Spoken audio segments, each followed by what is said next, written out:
Fill to Capacity, where heart, grit, and irreverent humor collide. A podcast for people too stubborn to quit and too creative not to make a difference.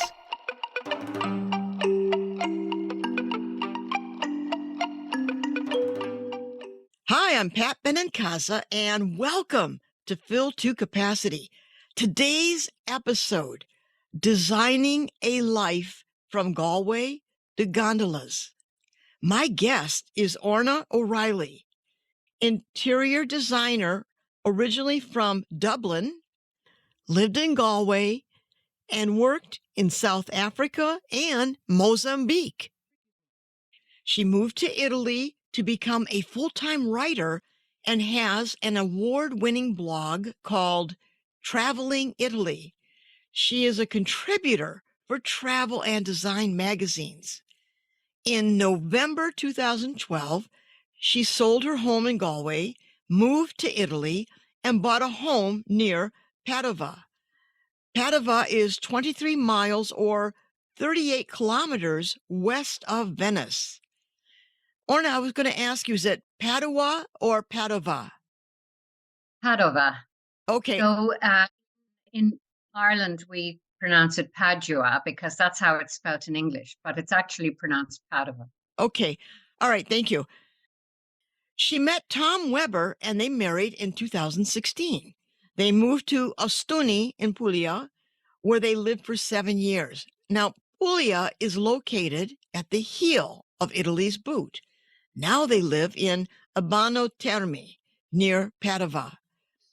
As a successful interior designer, she wrote a book, Renovate and Redecorate Without Breaking a Nail, a thorough guide to home renovation.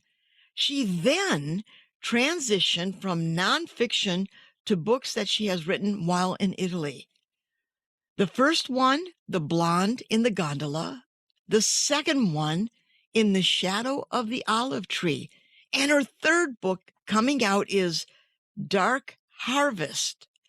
When I asked Orna why Italy, she replied, quote, I moved to Italy because I love it here.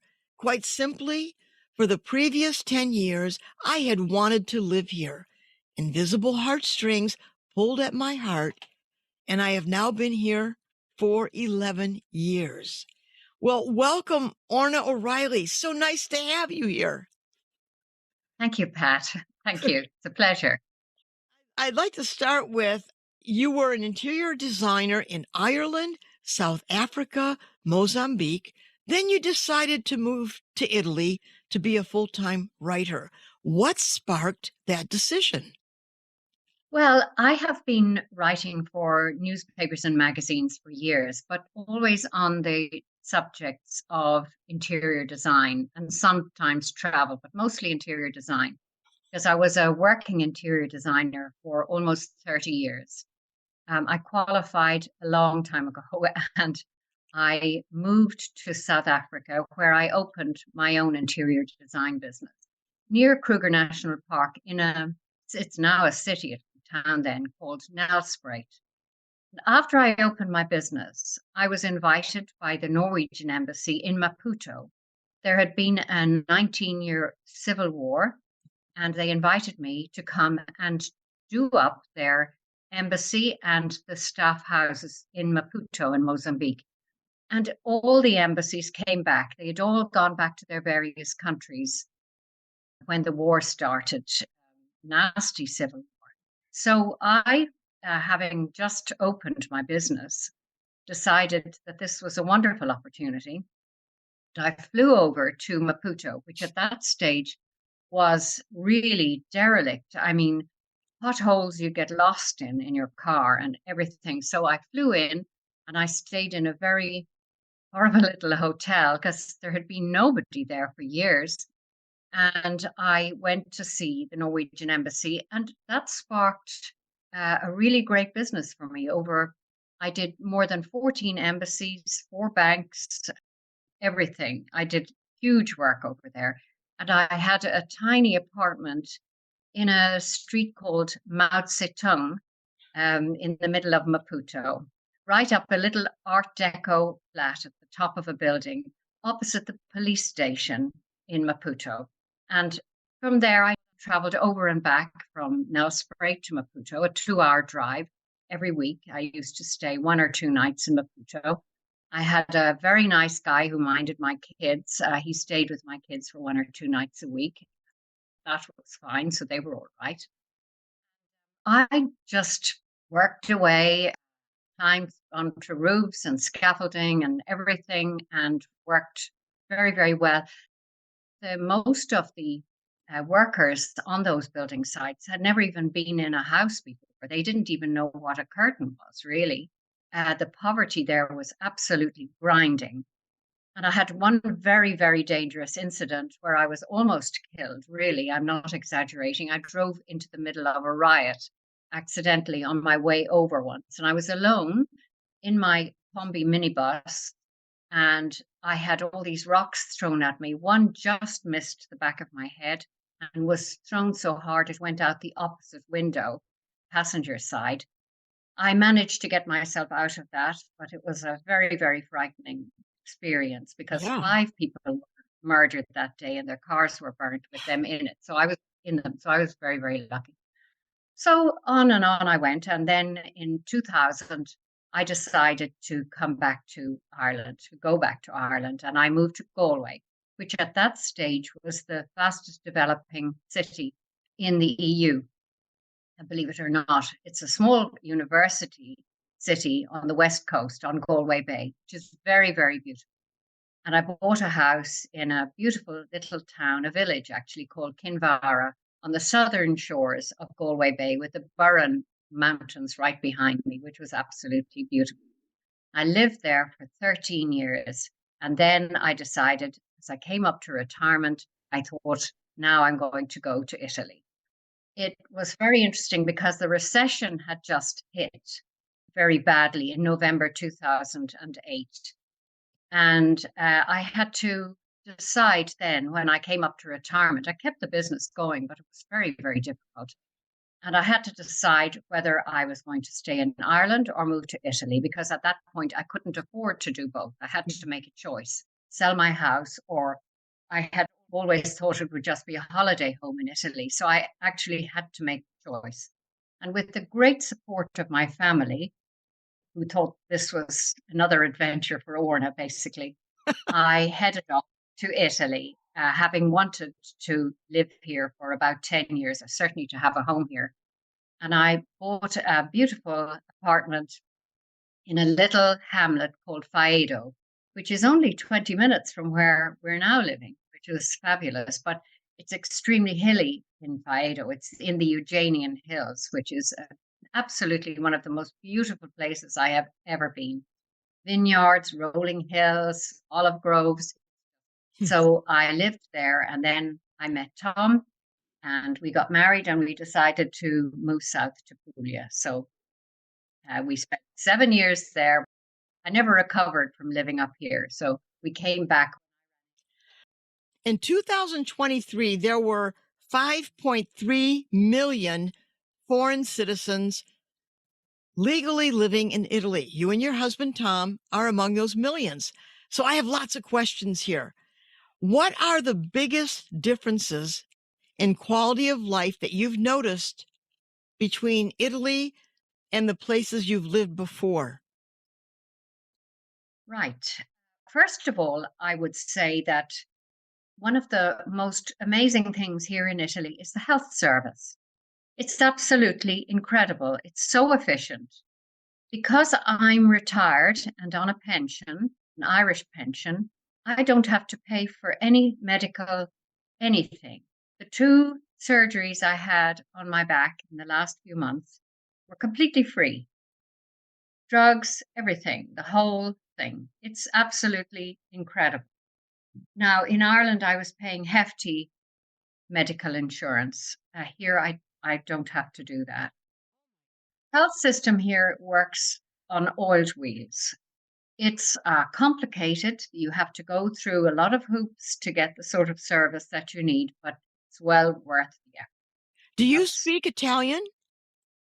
Well, yes, I can communicate well in Okay. Italian, but I'm not fluent. Tom is fluent. I'm not. Okay. Okay. Well, that's incredible. I mean, health insurance in the US, people lose their houses because of healthcare costs. So for you, you've had two surgeries and you don't pay anything. That's extraordinary. Wow. Yes. If So you're prepared to possibly wait, but I didn't have to wait because my situation was quite urgent. So I didn't have to wait. So it was fantastic. And they took me in quickly and twice. It's fine. wow. Very, very good. Immaculate. And the hospitals here are, particularly here in northern Italy. And this is one of the reasons we came back up north, was to have this level of medical service and all the Okay. facilities.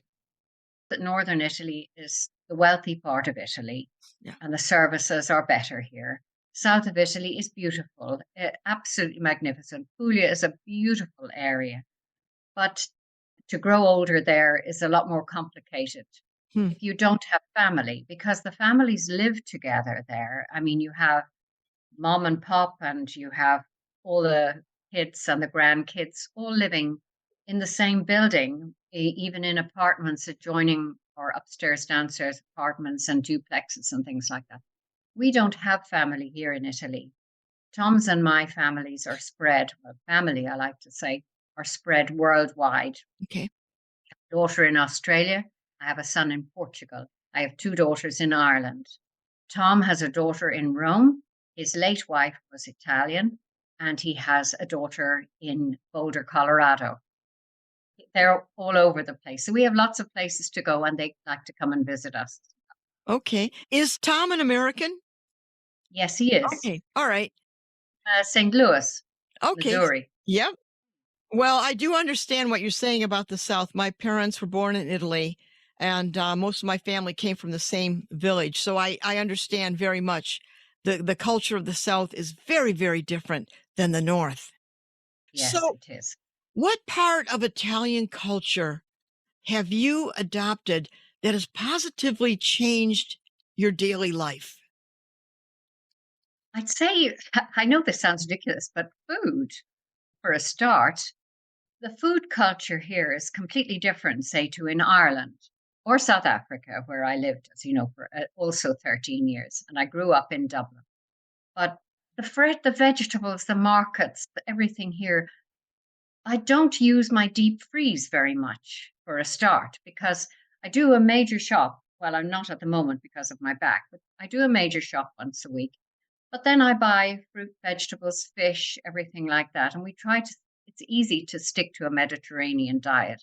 Hmm. With the result, there's no weight problems or anything like that, or internal health problems. We're both extremely healthy and we enjoy eating like that. Also, the restaurants here, we have no fast food restaurants here in this part of Italy.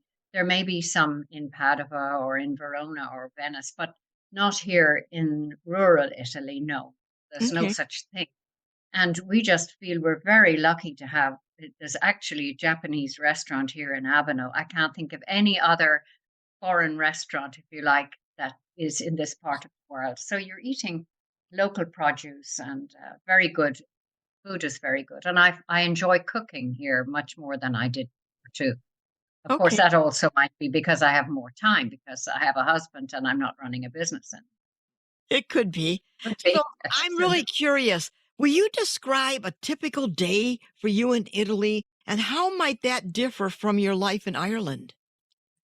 Gosh, you see, the trouble is it's difficult to actually compare because I was running my business in Ireland right up until I left. So that was very, very busy. I was on the road an enormous amount and visiting building sites. And in South Africa, it was the same over and back to Maputo and running. I had a showroom and business in Nelspruit, which was also very busy. And when in 1994, when the government changed in South Africa and the ANC got into power, I was invited to do all the ANC offices in Nelspruit and the house of the Premier, which was really, really, really interesting to Mm. do as he was gaining power as the Prime Minister of what's now called Mpumalanga. It was then called the Lofot. It was a very interesting time for me, really fascinating, in fact. And everything changed after that, but it just was different after that. Yeah. Not as easy to be a white woman running her own business in South Yeah. Africa. Yeah. Just put it that. After everything, within a few years, everything really changed a lot. By 97, 98, I was seriously contemplating coming back because of my children as well, who were in their late teens at that stage, my two youngest. And I thought that they'd probably be better off in Ireland. But as it happened, one of them went to Portugal and one went to Australia. So I don't know. You know, it's not But it's not very often that someone gets to live history in the making. And yes, you've done that. yes, I voted for Nelson Mandela. I queued for 5 hours to vote for Nelson Mandela in the fairground in Nelspruit, in this queue that went on forever. It was incredible. People singing and dancing, and there I was in the middle of Wow. all this. It was incredible. Yes. Mhm. Yes. Coming back to Italy now, in terms of community and belonging, how have you navigated being an expat and integrating into local Italian society? It's actually been very, very easy. When I moved to Fiedo, I was on my own. I hadn't met Tom at that stage. But it was a little hamlet, and of course this Irish woman landing out of the blue into the middle of this totally Italian little hamlet caused a little touch of consternation, let's put it that way. So I got to know a lot of people very quickly, and that was great. And the interesting thing too was I had a nice outdoor area and I could see everybody going by outside. And I used to sit out in the evenings with my aperitivo, and people would stop and chat. And I got to know a lot of people. And then I met Tom, and that all changed because I was up and down to Vicenza, which is a beautiful city, by the way. And nobody seems to realize jewel of a city Vicenza is. And then we decided to get married and move down south to Puglia for an adventure. And we started an olive farm. We built a house on what basically was just a rocky site and did all the work and rotivated it and did everything and planted 84 olive trees and over 100 laurel for hedging. And it was fabulous, really. It really was lovely. But we were very isolated. And down there, we had the most incredible social life and Italians. And it was wonderful. A lot of arty people, artists, and all that sort of community. It was really very enjoyable. And that was my biggest difficulty when we decided to leave Puglia, was leaving all these wonderful friends behind. Because I really loved our friends, really, Yeah. they were all wonderful. And we had the most incredible social life, barbecuing, and the climate's so wonderful down there as well. So it's different here. We haven't been here for long. We've been here just over a year, but most of that time has been taken up with we're staying in a medical rehab hotel at the moment for a month because the apartment we rented, we're still in the process of buying and finalizing the sale of the house in Ostuni. And in the meantime, we're renting, which I don't really like to have to do, but we are. It's temporary. So, in between one rental ending and another beginning at the beginning of May, we decided to have a month, like a complete chill out and relax for a month in this wonderful rehab hotel called the Hermitage. It's lovely in Wow. Abano. So, that's where we are at the moment. Well, it's interesting. I'm curious, in the 11 years that you've been in Italy, are there changes happening in Italy that you've noticed? Not really. Maybe an Italian person would tell you differently, but I don't notice any change. It seems the same to me all the time. Puglia needs a lot of infrastructure work done on it. It's all beautiful in summer, but in winter gets very neglected, and it needs an influx of money, and it's Mm. getting it to a certain degree. And I'm sure in years to come it will be a different sort of place, but they're different sort of people as well down south. They're probably more sociable, though I haven't never had a problem with being sociable with people. So it's fine. It doesn't worry me one way or another. We'll build a life here as soon as we have our new apartment that we want to buy. and we'll start a proper life here and get to know people. Yeah, yeah. So, Orna, what is it about Italy that speaks to you so deeply? Well, there are a few things. The first one is the weather, actually, one of the most important things. I know that when my parents grew old and they were in an old folks' home, basically, they've both passed now. And I used to go and visit them, and the rain was always streaming down the windows, and the clouds were sitting on top of the trees. And when my youngest daughter, when we came back from South Africa, I always remember her standing outside the front door in Galway and saying, "Mom, why do we have to live with all this terrible weather?" Because she'd been brought up in South Africa, and she couldn't understand what we were doing in the rain and the cold and the wind in the west of Ireland. So one of the great attractions was I used to come here every year, a couple of times a year, with my parents from the year 2001. And I just loved it. We'd come here. The weather was always beautiful. But another great attraction for me was the fact that Palladio has built so many beautiful villas here. And it's been my goal to see all the Palladian villas in the Veneto. And that's where I met Tom. We were both visiting Villa Poiana Maggiore near Vicenza. And that's how we met. Okay. So he's a Palladian fan too. So, listeners, Andrea Palladio was an Italian Renaissance architect active in the Venetian Republic. So that's what Orna is referring to. Now, I'd like to move to your books. Yes. I'm curious, are you independently published or traditionally published? Do you have an agent? No, I have a publisher. The first time, my first book, fictional book, which was great fun to write. And I only really write for my own pleasure. And if people enjoy the books, then that's great. I'm not going to make a million on these books. But The Blonde in the Gondola was very much my own experiences in there.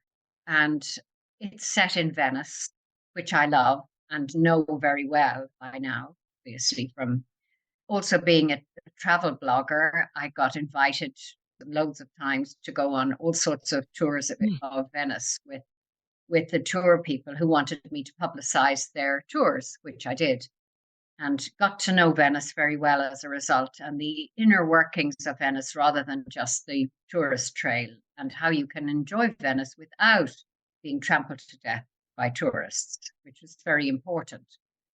But The Blonde in the Gondola, no, I didn't publish it myself. I sent out to I had the big book on all the literary agents and publishers, and I finally got a publisher. And so after about 40 rejections, I have to say, but I thought if I publish this myself, I won't know that anybody really likes it. I won't be confident about it. And I Okay. thought, if nobody wants to publish it, I'm certainly not going to publish it myself. But I did get a publisher. In fact, I was in Australia at the time we were over visiting my daughter, and I got an email saying, yes, we'll publish it. We like it. So that was fine. Yeah. Now they published the second one and they're publishing the third one. And they want to republish, renovate, and redecorate without breaking a nail because they like that as well. So that's fine. Updating that book at the moment because things have moved on since I published it 10 years ago. So it needs to be updated. Well, I have to say, I read The Blonde in the Gondola, which, as you said, takes place in Venice. And I really enjoyed this book with all the intrigue, plot twists, and turns.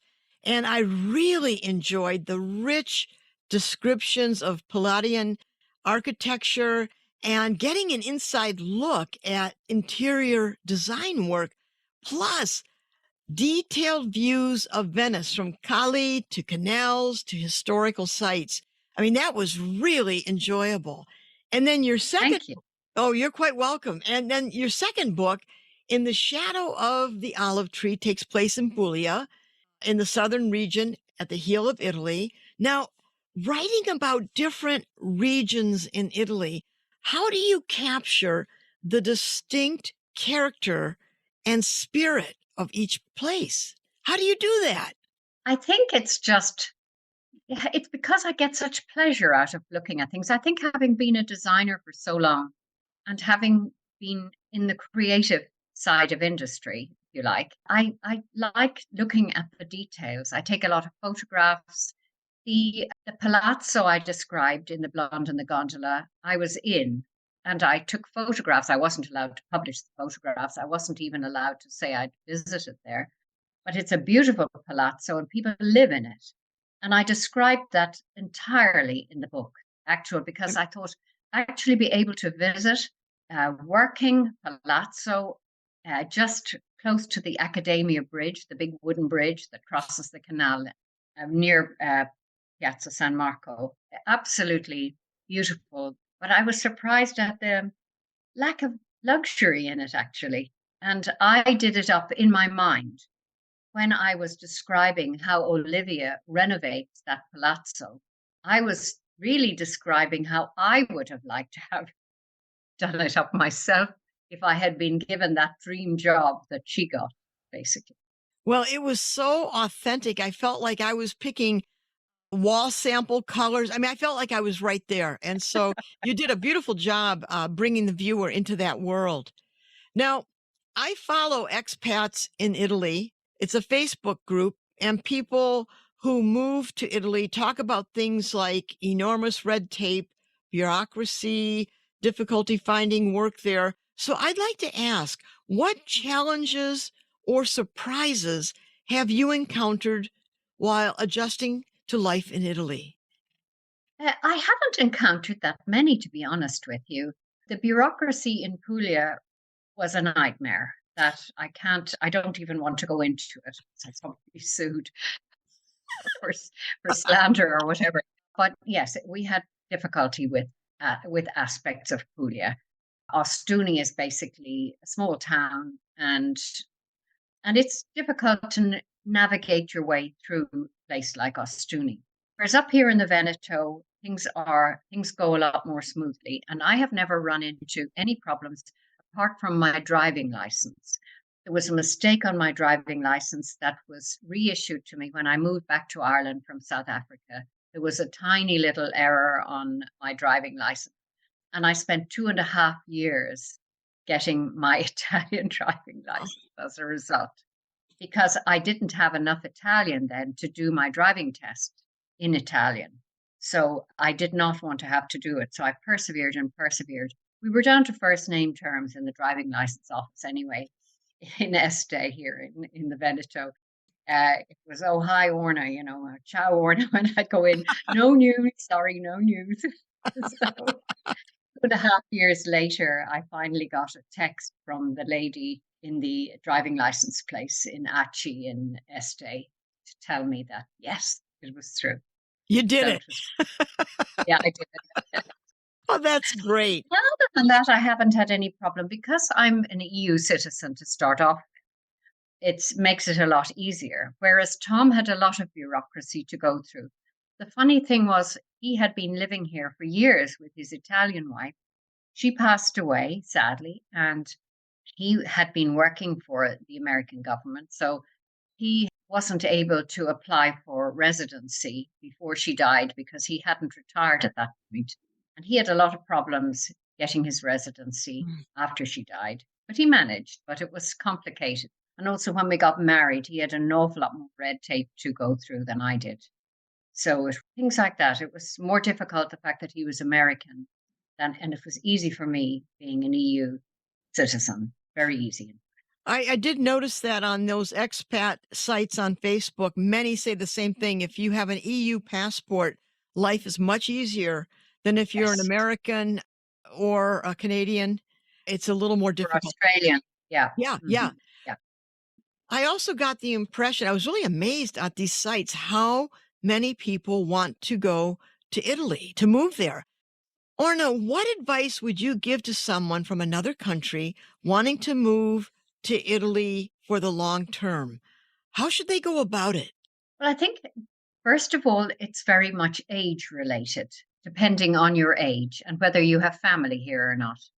I think that for us living in the north of Italy at our age, over 70, it's easier for us to navigate life up here in the north. It's much simpler. There are more facilities for older people here. And down south, there are not really the same level of facilities. So we're better off up here.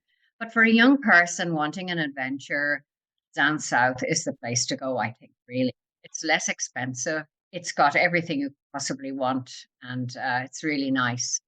I like the south a lot. For getting old, I don't want to be there, really. Yeah. I'd rather be up here. Also, we have 5 international airports virtually on our doorstep here. We're only 45 minutes from Venice Marco Polo Air, and everybody can fly into Venice. So my family can reach me really easily. And we're only a couple of hours from Milan. It works very, very well with all the airports: Verona, Bologna, Venice, Treviso, Bergamo, Malpensa, Linate. All these international airports are right within a couple of hours drive. Well, that's incredible. That's quite the connection. Yeah, it is. Orna, you've written 2 books. The third is Dark Harvest coming out. Where can people find your books? Okay. Amazon and Barnes and Noble, everywhere really. It has to be a very, very big bestseller to get onto a bookshelf. I know that.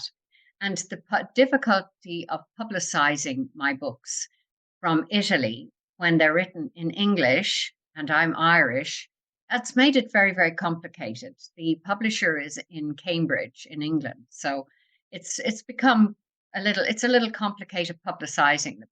But Dark Harvest, I don't know exactly when it's coming out. At the moment, we're choosing the font for the cover. They have given us 2 options for the cover. I like both of them. So I put it out to a vote with 6 friends. Have a look. Tell me what you think. Three and three. Oh. So that was a great help. Yes. But they all said they weren't sure about the font. So I'm waiting for samples of different font for the cover. Other than that, it's all done. And the book is, at the moment, it's being proofread and edited wherever necessary. And I had great fun writing it. It's a little naughty, but it's, that's okay. Yeah. So, Orna, what is next for you as a writer? Well, I'm setting out a new book. I was hoping to get Dark Harvest put to bed completely, and know when it's coming out so that I can devote some time to publicizing it as best I can. The next book is in my head, and I have a lot of notes and characters. I have their names. I have everything. There's a lot of truth in it as well, like the other books, but you have to look carefully to find them. But I have found it very therapeutic writing about things that have happened to me, but writing about them in the third person. It's been incredibly therapeutic. Hard to describe, really, but I have laughed and cried writing these. So it has been quite a journey for me. I'm glad people enjoy them. People who've read them certainly seem to enjoy. That's the main thing.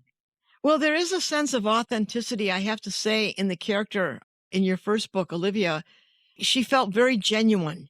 And as a reader, I could relate to her so easily. And I did wonder how much of Orna is in her. And you've kind of answered that a little bit. It's more the way she looks at things and some of her experience as well. But Olivia is in all 3 books. It's the same characters. We don't have Jane in the second book, but we have a Janet. It's so on and so forth. So the characters then all come together for the third book, which is the wind up of the trilogy, which we are in the process of naming at the moment, but it would be something Italian. Okay. Well, Orna, thank you for coming on FTC today. And I'm just struck.